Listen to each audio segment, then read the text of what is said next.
한 주간 잘 지내셨나요? 네. 건강한 이렇게 모습으로 만나게 돼서 너무 반갑습니다.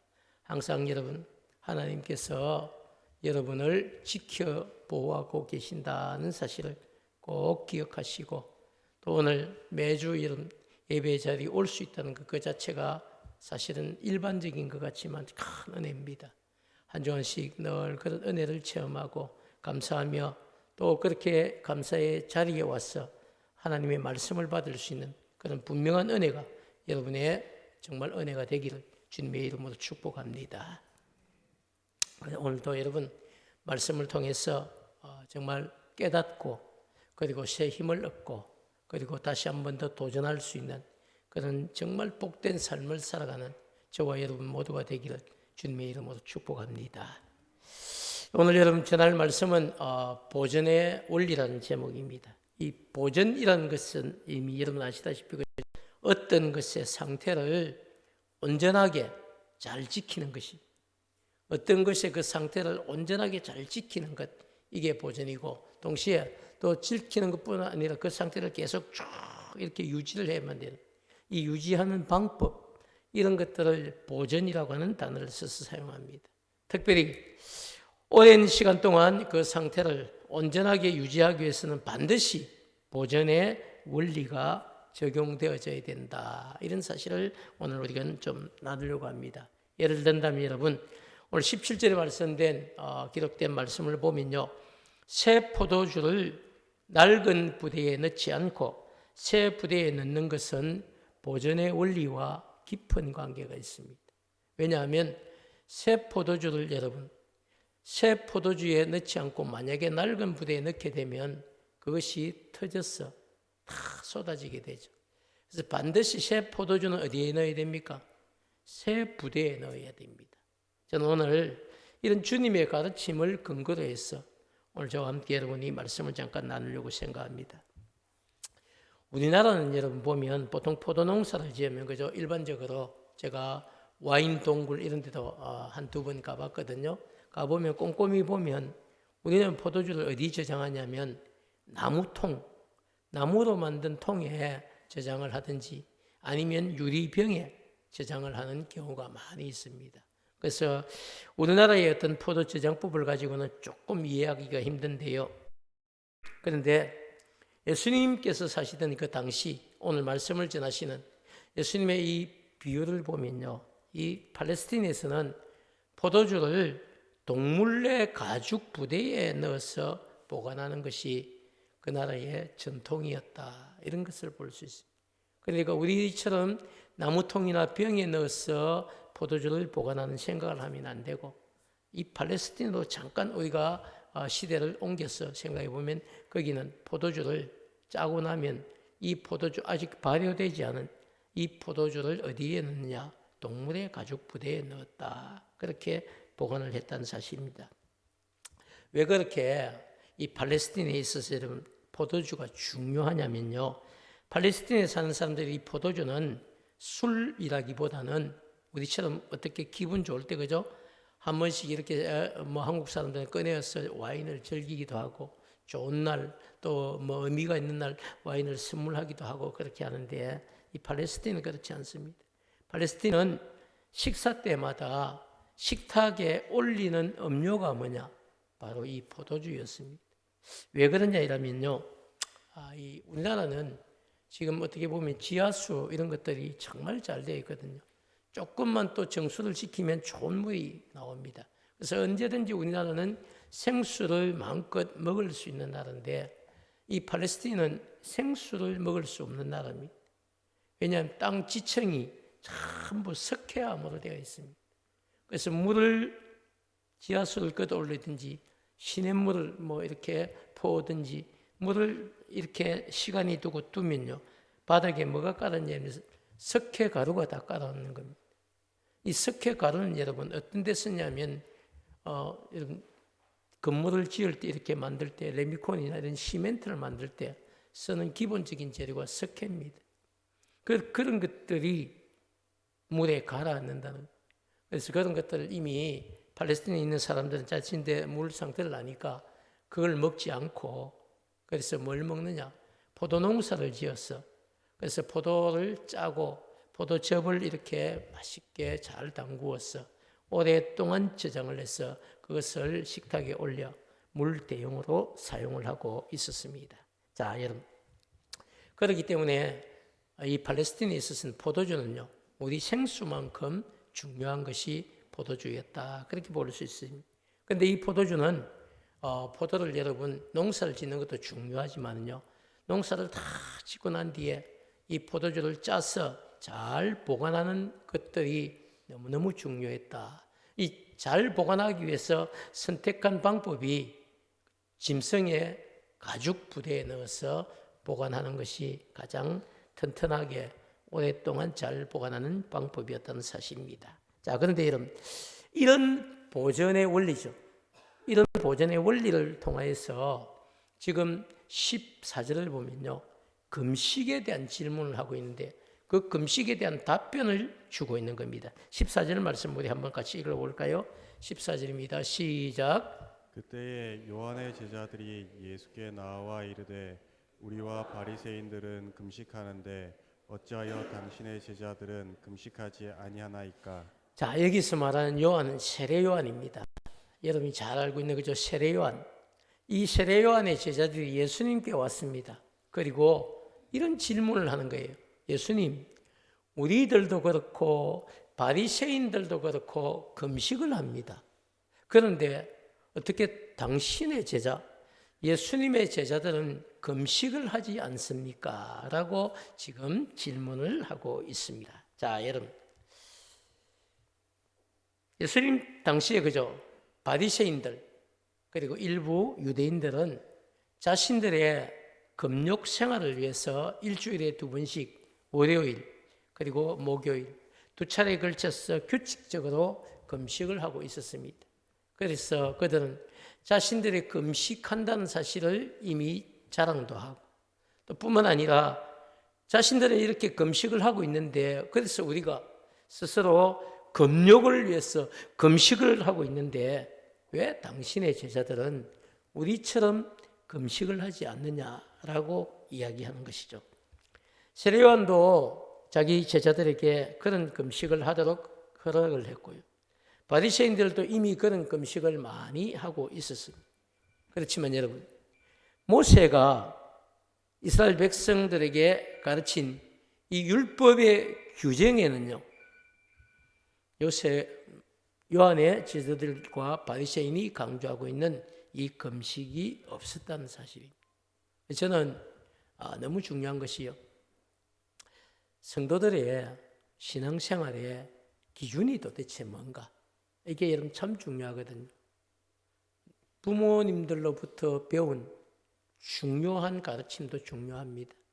그리고 자신이 뭔가 기독교 서적을 읽어서 얻게 된 지식도 중요합니다. 그리고 신앙의 선배들로부터 들었던 조언도 참 중요합니다. 그러나 그런 것들이 여러분 말씀의 가르침보다 앞설 수는 없습니다. 기록된 하나님의 말씀이 1순위라는 이야기. 하나님의 말씀에 부합되는 이야기는 우리가 다 받을 수 있죠. 아멘으로 받고 감사함으로 받고 그리고 우리가 따라해야 되겠죠. 그러나 기록된 말씀의 이런 가르침의 원리와 어긋나는 것을 아니면 또 상반되는 것을 아니면 반점 맞는 것을 자꾸만 강요를 한다든지 하는 것은 옳지가 않다는 겁니다. 항상 여러분 성도의 신앙에 정말 이정표와 같은 것, 가라고 하면 가야 되고 서라고 하면 서야 되고 또 하라고 하면 해야 되고 하지 말라고 하면 하지 말아야 되는 이것들이 도대체 그 기준이 뭐냐는 것이죠. 그 성도의 삶의 그 기준은 기록된 하나님의 말씀입니다. 이 66권 1189장에 기록된 말씀 외에는 그 어떤 것도 여러분 우리 신앙생활의 이정표가 될 수 없다는 사실이죠. 아니 1순위가 될 수가 없다는 이야기입니다. 자, 여러분, 그런데 세례 요한의 제자들 그리고 그 당시에 바리새인들 이런 분들이 그죠? 자신들은 금식을 하고 있는데 왜 당신의 제자들, 예수님 당신의 제자들은 금식을 하지 않습니까? 라고 지금 질문을 한 거죠. 자, 여러분.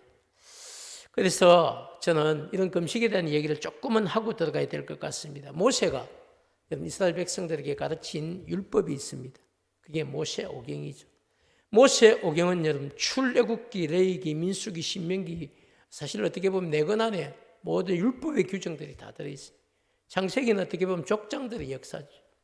그런데 여러분 이 출애굽기, 레위기, 민수기, 신명기 이 네 권 안에서 성경을 아무리 꼼꼼하게 읽어봐도 금식을 하라고 얘기한 것은 여러분 공식적인 금식, 이스라엘 백성 전체가 반드시 해야 될 금식을 이야기하는 데는 단 한 군데밖에 없다는 이야기.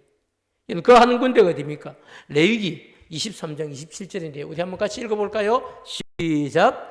일곱째 달 열날 속죄일이니 너희는 성회를 열고 스스로 괴롭게 하며 여호와께 화제를 드리고. 자, 여러분 레위기 23장 27절에는 이렇게 돼 있어요. 일곱째 달 열흘날, 어려운 것 같은데요. 7월 10일입니다. 7월 10일은 속죄일, 또 바꿔 이야기하면요 대속죄일입니다. 속죄일이니 너희는 성회를 열고 스스로 괴롭게 하며 이렇게 되어 있어요. 근데 히브리어 여러분 스스로 괴롭게 하며 이 표현이 어떤 표현이냐면 스스로 금식을 통해 너희 몸을 괴롭게 하라는 이야기입니다. 육체를 괴롭게 하는 것이죠. 그러면서 여호와께 화제를 드리고 공식적인 금식을 하라고 한 데는 바로 여러분 7월 10일 날 1년 중에 7월 10일은 어떤 날입니까? 이 날은 여러분 대제사장이 이스라엘 백성들의 모든 죄를 짊어지고 어디에 들어가는 날입니까? 지성소에 들어가는.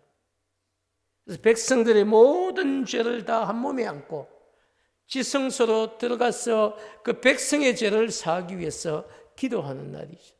그날 대제사장만 들여보낼 것이 아니고 백성들 너희들도 다 바깥에서 하루 온종일 금식을 하면서 하나님 앞에 너희 죄를 회개하라는 이야기입니다. 그럴 때 뭘 하라는 겁니까? 공식적인 금식을 하라 이렇게 이야기를 하고 있습니다. 자, 여러분 그럼에도 불구하고 요한의 제자들과 바리새인들이 자신들이 금식을 하고 있다. 그런데 왜 당신의 제자들은 금식을 하지 않습니까? 이렇게 질문한 거죠. 그들이 했던 금식은요 율법의 가르침이 아니고 자기 스스로 자신들이 성결을 목적으로 금식을 했던 자원하는 금식이었습니다. 그렇기 때문에 그들의 금식은 그들 스스로 그냥 하면 되는 거예요. 하고 싶은 사람은 하면 되고 그것을 굳이 예수님의 제자들에게 왜 안 하냐고 따질 필요가 없었던 금식이었다는 사실입니다. 안타까운 것은요 그 시대에 여러분 초대교회 역사를 보면 이들이 금식을 했던 또 한 가지 이유가 있었는데요. 이들이 왜 금식을 했냐면 이들은 그런 금식을 통하여서 자신들이 구원을 얻을 수 있다고 생각했다는 겁니다. 내 몸을 혹사시키고 금식하고 회개함으로 구원을 받을 수 있다 이렇게 생각을 한 겁니다. 자, 그런데 여러분 예수님의 생각은 다르죠. 예수님의 생각은 여러분 구원의 방법이 누굽니까? 당신을 믿는 거예요. 예수님께서 생각하시는 구원의 방법은 오직 한 가지밖에 없습니다. 내가 곧 길이요 진리요 생명이니 나로 말미암지 않고는 아버지께로 올 자가 없느니라. 영접하는 자 곧 그 이름을 믿는 자는 바로 그런 자들에게 이르면 하나님의 자녀가 되는 권세를 주시겠다. 이게 다 여러분 구원을 위한 메시지죠. 그런데 월요일과 목요일 이틀에 일주일씩 반드시 금식해야 내가 구원을 선물로 주겠다. 그런 곳은 없다는 이야기. 그럼에도 불구하고 그 시대에 여러분 세례요한의 제자들과 바리새인들은 그런 금식을 통해서 자신들이 구원을 얻을 수 있다고 생각하고 금식을 의무적으로 지키고 또 심지어는 예수님의 제자들에게도 왜 그런 금식을 지키지 않느냐고 지금 따지고 있는 것입니다. 자, 사랑하는 여러분, 저와 여러분이 구원을 받은 것은요 일주일에 2번씩 월요일과 목요일에 금식을 해서 우리가 구원을 받은 것이 아닙니다. 우리가 받은 구원은 여러분 어떻습니까? 우리가 받은 구원은요 하나님께서 우리에게 거저 주신 은혜의 선물입니다. 뭘로 우리가 구원을 받았습니까? 금식을 함으로 우리가 구원받았습니까? 아니죠. 여러분, 그렇기 때문에 정말 우리가 오늘 말씀을 통해서 먼저 생각해야 될 것, 여러분, 우리가 받은 구원이 정말 고맙고 감사한 것이다. 한 것이 주님을 위해서 우리가 한 게 뭐가 있습니까? 물론 우리가 예수 믿고 정말 예배에 참석하고 또 주를 위해 살고 싶고 최선을 다하고 싶고 이런 마음들은 있어요. 그러나 여러분, 그런 우리가 삶을 통해서 우리가 구원을 얻는 것은 아닙니다. 그것은 여러분, 이미 받은 구원의 기쁨을 가지고 주님을 기쁘시게 하기 위해서 사는 우리의 삶이죠. 헌신이죠. 그래서 여러분, 정말 중요한 것은요, 금식이 우리의 구원을 가져다주는 통로가 아닙니다. 우리의 구원은 오직 하나님의 은혜죠. 하나님이 우리에게 거저 주신 선물. 우리를 여러분 택하시고 때가 되면 부르신 우리를 의롭다 하시고 의롭다 하신 우리를 영화롭게 하신다고 하셨습니다. 사랑하는 여러분, 그렇지만 이런 사실을 깨닫지 못한 세례 요한의 제자들과 바리새인들은 예수님을 향하여서 왜 당신의 제자들은 금식을 하지 않냐고 그렇게 이야기하면서 지금 예수님을 곤란하게 하겠다고 질문을 던지고 있습니다. 이런 질문을 받으신 예수님께서 요한의 제자들을 향하여서 다시 한번 가르치시는 내용이 오늘 15절, 16절, 17절의 말씀입니다. 왜 당신의 제자들은 금식하지 않습니까? 라고 질문했을 때에 예수님께서 그들의 어리석은 그들에게 가르치고 있는 귀한 답변이 15절, 16절, 17절인데요. 우리 한번 같이 읽도록 하겠습니다. 15절입니다. 시작. 예수께서 그들에게 이르시되 혼인집 사람이 신랑과 함께 있을 동안에 슬퍼할 수 있느냐? 그러나 신랑을 뺏길 날이 이르리니 그때에는 금식할 것이라. 생배 조각을 낡은 옷에 붙이는 자가 없나니 이는 기운 것이 옷을 당기어 헤어짐이 더하게 됨이요. 새 포도주를 낡은 가죽 부대에 넣지 아니하나니 그렇게 하면 부대가 터져 포도주도 쏟아지고 부대도 버리게 됨이라. 새 포도주는 새 부대에 넣어야 둘이 보존되니. 아멘. 자, 다시 15절로 우리가 한번 돌아가 보면요, 여러분 중요한 것은요, 예수님께서 이들을 가르치시는데 혼인집 잔치 비유를 통해서 이들에게 가르치고 있는데요, 예수님께서 그들에게 이르십니다. 혼인집에 손님들이 신랑과 함께 있을 때에 슬퍼할 수 있느냐 이렇게 이야기합니다. 자, 여러분 어디 잔치집에 갔어요. 결혼식장에 갔습니다. 그런데 거기 가서 여러분 통곡할 수 있습니까? 없습니다. 그렇지 않습니까? 아니 결혼식 집에 가서 갑자기 음식을 먹다가 막 통곡하는 사람이 있겠습니까? 그건 경우에 합당하지 않죠. 그런 것을 지금 주님이 말씀을 하시는데요, 예수님 당시에 유대인들의 여러분 혼인잔치 풍습을 알아야 되는데, 유대인들의 혼인잔치는 우리처럼 여러분 2시간, 3시간 만에 끝난 것이 아니고요, 유대인들은 당시에 혼인잔치를 하면 일주일간 잔치를 했습니다. 그래서 어떤 사람은 멀리서도 와야 되기 때문에 이틀 3일을 걸어오고, 또 더 먼 사람은 일주일을 걸어서 혼인잔치에 오는 겁니다. 그렇게 오신 분들을 한 끼 식사만 하고 돌려보낼 수가 없죠. 그래서 이틀씩, 3일씩, 심지어는 가까이 있는 친구들은 일주일 내내 이 잔치집에서 함께 먹고 마시고 즐기는 겁니다. 자, 그리고 여러분 마지막 날 7일째가 되는 저녁에 신랑을 그때야 신부 방에 데려다 줌으로써 모든 혼인 잔치가 끝난다는 이야기. 7째 날까지는요 전부 잔치입니다. 잔치. 첫날부터 이틀, 3일, 4일, 5일, 6일, 7일 다 잔치하고 7일 저녁이 되었을 때에 신랑을 신부 방에다 데려다 줌으로 이 혼인 예식이 끝났다는 겁니다. 자, 그렇기 때문에 여러분 혼인잔치를 하는 이 일주일 동안에는 그죠, 금식일이 분명히 있겠죠. 일주일에 2번씩 하니까 금식일이 있었지만 그럼에도 불구하고 혼인잔치에 참여한 이 친구들은 금식을 하지 않았다는 겁니다. 그 이야기를 지금 하고 있어요. 왜 금식에 동참하지 않았을까요?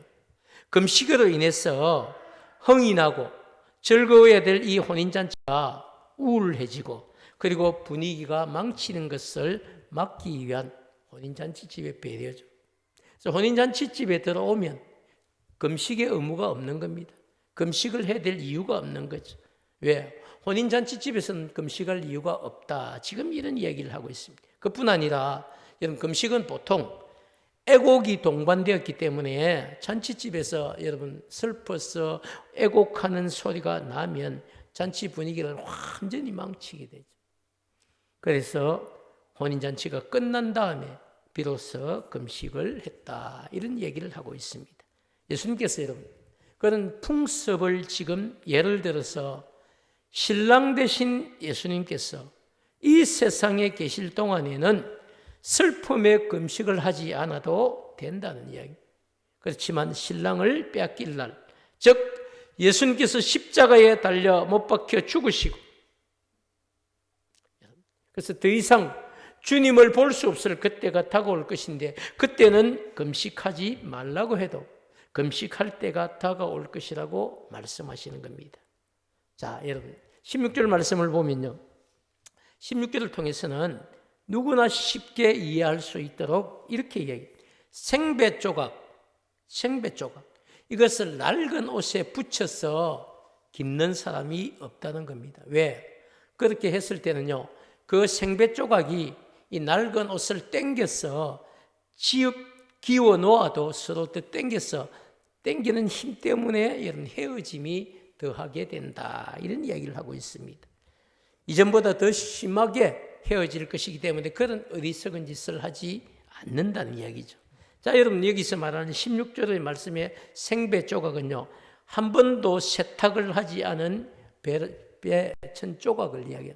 한 번도 물에 빤 적이 없는 이런 조각은요. 물에 빨면 반드시 쪼그라들고 줄어들게 되어 있어요. 자, 그런데 여러분 그런 생배 조각을 이미 여러 번 세탁을 해서 이제 더 이상 줄어들지 않는 이런 낡은 옷에 대고 깁게 되면요. 옷을 두 개 붙여서 빨게 되면 어떻게 되느냐. 생배 조각이 낡은 옷 조각을 더 당겨가지고 이전보다 더 옷이 더 헤어지게 된다. 그래서 그렇게 어리석은 짓을 하는 사람이 없다는 이야기입니다. 그와 마찬가지로 여러분 예수님께서 가르친 새로운 복음, 주님이 오셔서 가르친 이 3년 동안 가르친 복음이 있거든. 영접하는 자 곧 그 이름을 믿는 자들에게 하나님의 자녀가 되는 권세를 주셨다는 겁니다. 유대인이라서 되는 것이 아니고요. 율법을 지켰다고 되는 것이 아니고 금식을 일주일에 2번씩 했다고 구원을 얻는 것이 아닙니다.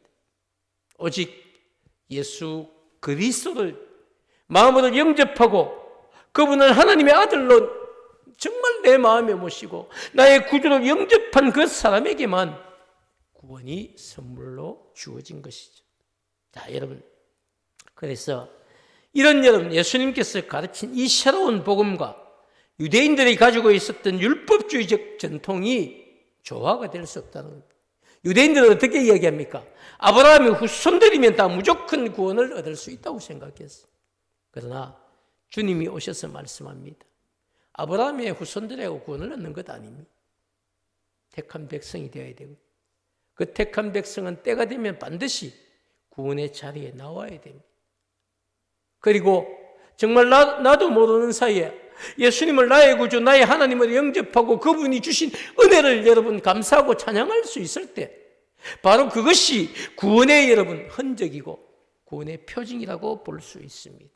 사랑하는 여러분, 그렇지만 율법주의적인 이 사고로서는 전통과 사고로서는 예수님이 지금 가르치고 있는 이 운동력이 있고 생명력이 있는 복음을 받아들이지 못한다는 사실을 강조하고 있습니다. 그래서 예수님 내린 결론이 17절 말씀이에요. 17절 우리 한번 같이 읽도록 하겠습니다. 17절 시작. 내 포도주를 낡은 가죽 부대에 넣지 아니하나니 그렇게 하면 부대가 터져 포도주도 쏟아지고 부대도 버리게 됨이라. 아멘이죠. 자, 여러분 새 포도주는 누구였습니까? 새 포도주는 주님이 가르치신 교훈과 복음입니다. 새 포도주는 주님의 주신 복음이고요. 낡은 가죽 부대는 어디겠습니까? 유대인의 전통입니다. 그래서 예수님의 복음을 유대인의 전통에 넣을 수 없다는 겁니다. 왜?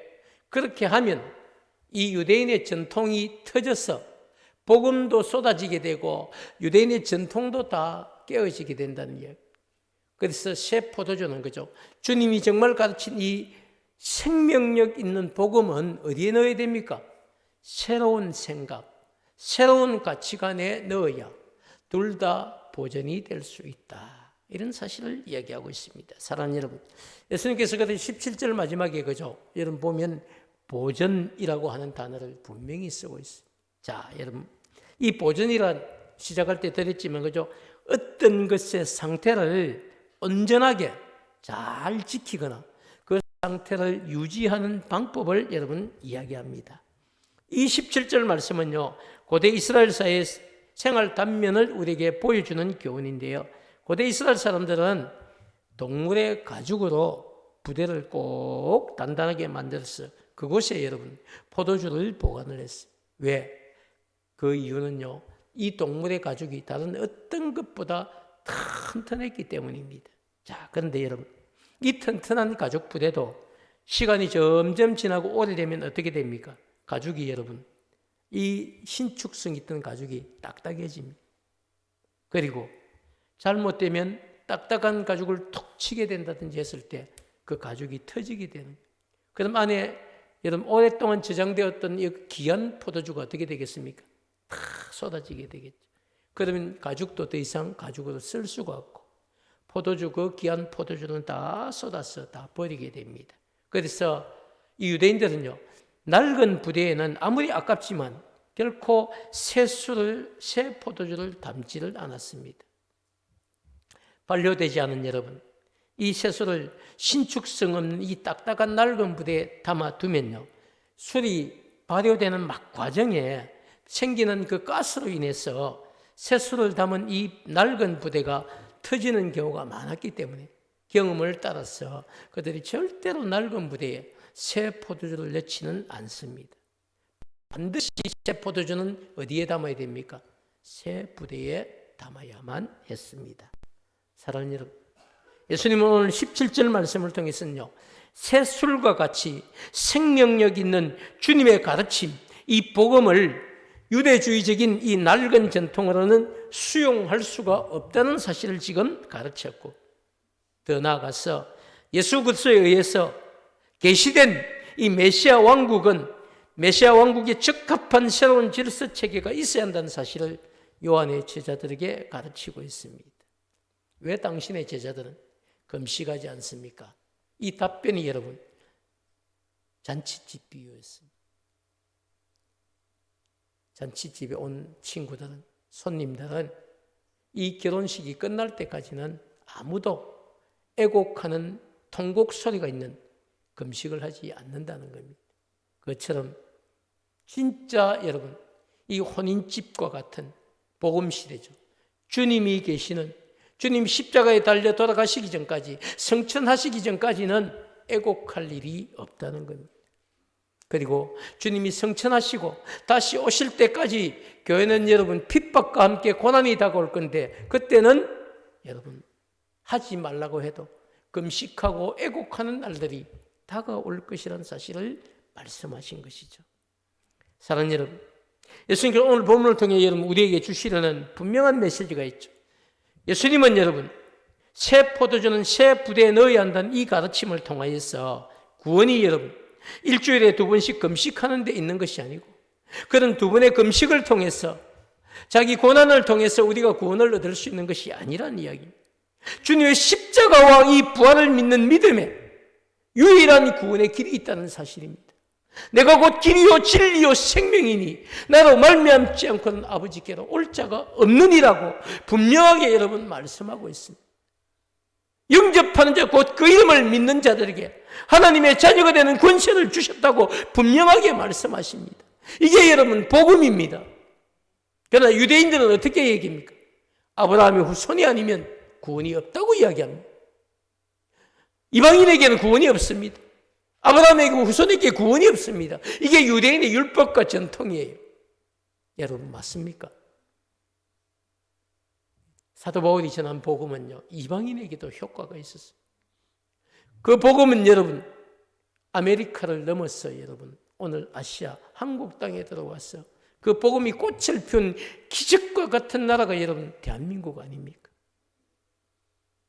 우리는 그런 여러분, 은혜의 백성들이고요.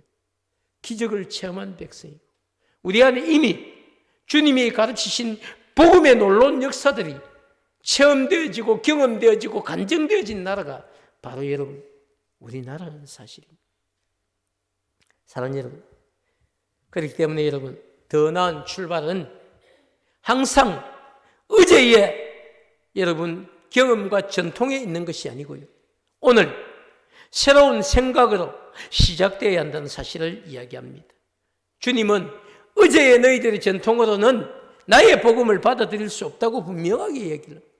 오늘 내가 너희에게 준 이 생명력 있는 복음을 받아들일 때 복음의 역사가 시작된다는 사실을 이야기하고 있습니다. 무슨 이야기입니까? 역사학자들이요, 이전에 세상을 나눌 때는 100% 뭐라고 이야기합니까? 세계의 역사는 BC와 AD로 나뉜다고 분명히 이야기를 해요. 예수님 오시기 전과 예수님 오신 이후로 여러분 그렇게 세상이 구분이 되어 있습니다. 그런데 여러분 지금은 어떻게 이야기합니까? 앞으로 많은 역사학자들이 이렇게 이야기를 합니다. 세월이 많이 지나게 되면 이제는 BC와 AD로 세상을 나누는 것이 아니라 어쩌면 코로나 이전과 코로나 이후로 세상을 나누게 될 것이다, 이런 이야기까지 하고 있습니다.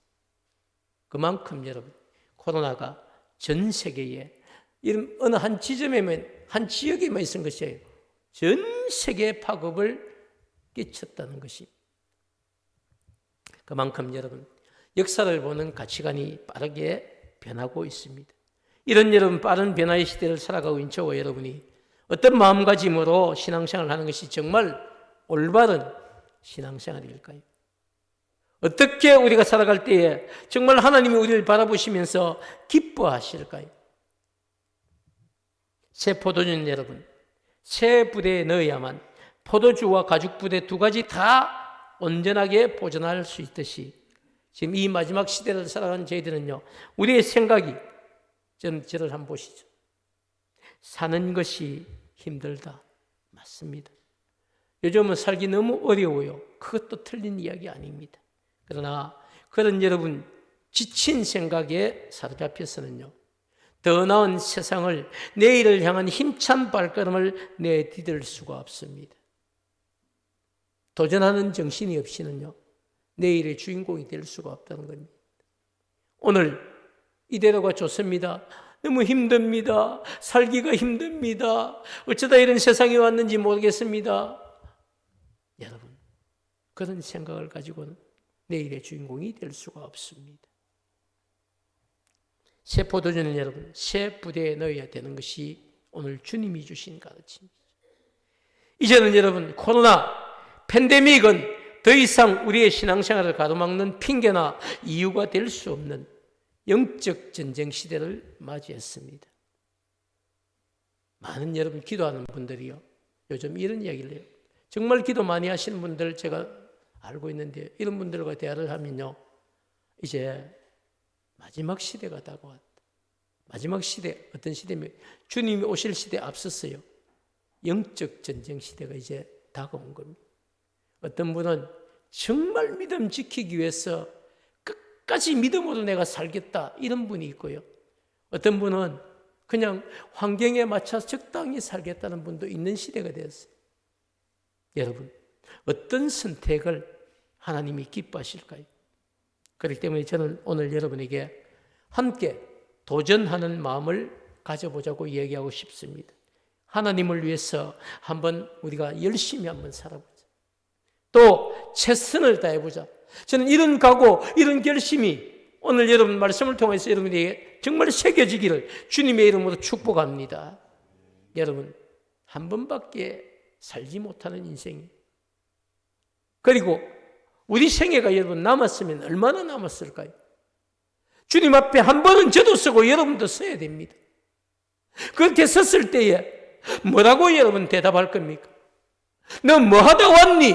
이렇게 물으시면 주님 저 나름대로 최선을 다했습니다. 적어도 100점은 안 될지라도 여러분의 낙제 점수는 받지 않아야 되지 않겠습니까? 주님, 제게 주신 환경 안에서 최선을 다하다가 왔습니다. 저는 이런 고백이 저의 고백, 여러분 고백이 되기를 축복합니다. 생각해 보면 우리는 이전에 하나님의 은혜를 받았던 성도들 맞습니다. 우리 가운데 여러분 하나님의 은혜를 받지 않은 성도가 누가 있겠습니까? 다 우리가 하나님의 은혜를 받고 하나님 은혜 가운데 오늘 여기까지 온 것 바로 저와 여러분의 삶이 아니겠습니까? 그런데 여러분 주저앉아서 하루하루 시간만 보낼 수는 없지 않습니까? 코로나입니다. 언제까지 이럴 수 없지? 여러분 하나님 앞에서 도전하는 삶을 살 수 있기를 축복합니다. 정말 여러분 그러기 위해서는 여러분 뭐부터 시작해야 됩니까? 우리의 마음가짐도 우리의 말도 이제는 여러분 변해야 됩니다. 코로나 때문에 이건 더 이상 아니란. 하나님 감사합니다. 이 마지막 시대에 저를 택하시고 저를 사용해 주십시오. 하나님 제 인생 이제 쓰임받기를 원합니다. 주님 정말 낡아서 오랫동안 쓰지 않아서 녹슬어버린 기가 되지 않게 해주시고 정말 기름칠 열심히 해서 쓰다가 닳아서 없어지는 인생이 되게 해주십시오. 그게 저와 여러분의 기도 소원이 되어야 되지 않겠습니까? 사랑하는 여러분, 이제 더 이상 패배의식, 핑계 여러분 이런 데에 억눌려 있지 말고 그 다 사단이 여러분 우리를 사로잡는 겁니다. 뛰어넘고 성령에 사로잡혔어. 정말 성령 충만한 여러분 그런 중심을 가지고 그래 나도 주님 위해서 이제 기도의 자리를 시작하겠다. 예배의 자리를 더 열심히 하겠다. 헌신의 자리에 있겠다. 봉사의 자리에 있겠다. 그게 안 되면 주님을 위해서 어떤 방법으로든지 내가 좀 주님을 기쁘시게 해야 되겠다. 여러분 이런 마음가짐으로 이제 여러분 다음 주부터 봄입니다.